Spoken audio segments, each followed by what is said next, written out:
Hey guys, welcome to this video. My name is John Watts, and I was speaking with a client the other day, and they asked me a question about a settlement that they had with an original creditor. So they had hired us in a different matter, but then they said, 6 months ago I entered into this settlement, and I'm thinking my credit report is not being updated correctly. And so what are my options here? So I want to answer this question. I settled with my original creditor, so now what should I do with my credit reports? Well, the first step is to figure out, did you do a lump sum settlement where you pay all at once? And once that money is paid and it's accepted and it gets into their bank account, you don't owe any more money. Or did you do a payment plan where you say for 12 months or 24 months or 48 months, I'm going to make a $100 a month payment? Those are two different things, so let's take them one at a time. If you did a lump sum settlement and you paid it, and I am not talking about where you gave them a personal check and maybe it takes 2 or 3 weeks to clear, but I'm talking about there's no doubt about it. They have the money. The money has entered into their world. Then how much do you owe? Well, you owe zero, right? So if it was $10,000 debt to Discover Card and you paid them $6,500 and they took the $6,500, from that moment forward, you owe zero if you truly settle with them for $6,500.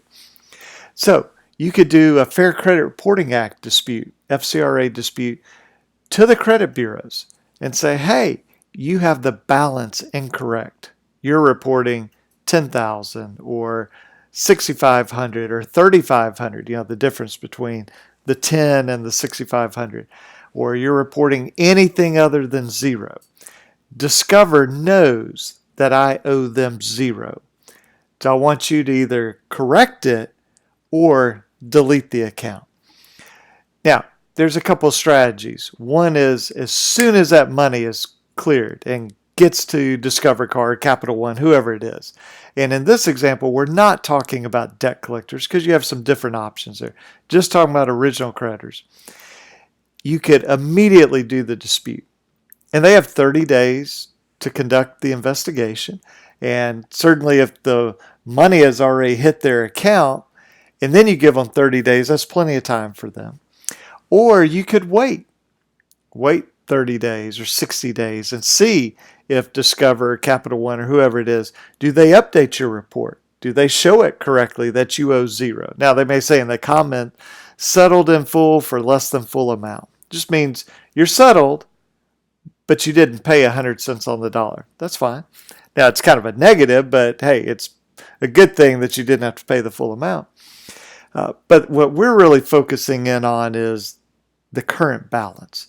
And so if you wait and let's say they continue to report $10,000, or maybe they just take the difference and they report $3,500, well then you do a dispute and you say, hey, Capital One or Discover, whoever, you do this to the credit bureaus, you say, these guys have it wrong. They know that I don't owe them any money, but look, they're reporting this for a month or 2 months or 3 months.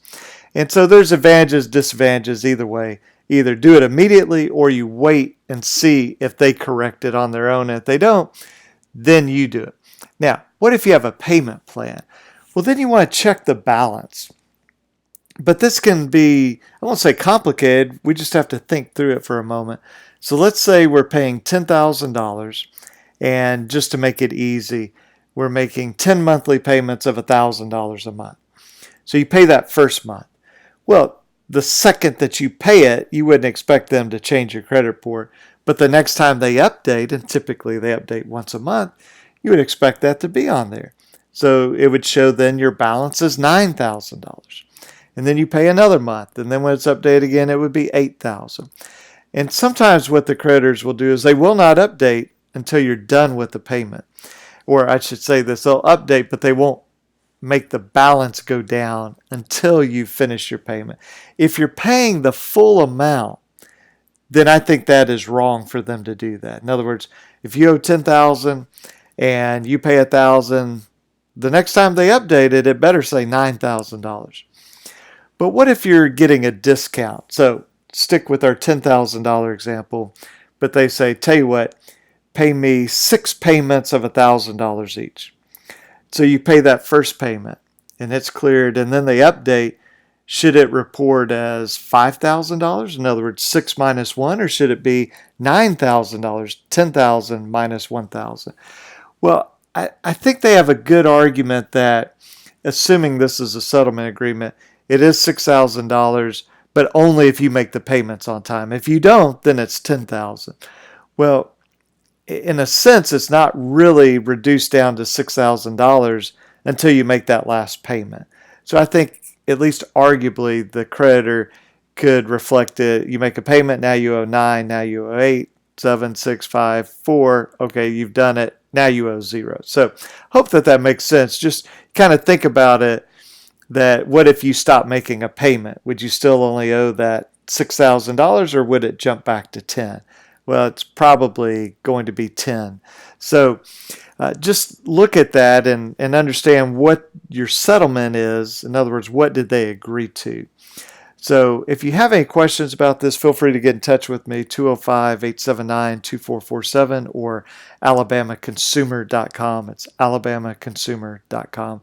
And thanks for watching this video, and definitely keep questions and suggestions coming.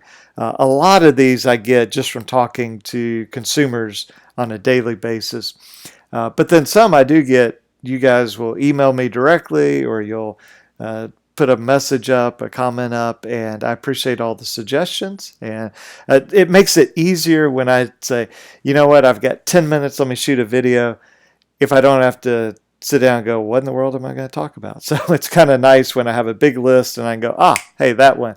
I can crank that thing out in 5 minutes or 10 minutes or however long. So appreciate it, guys, and I'll catch you in the next one. Bye-bye.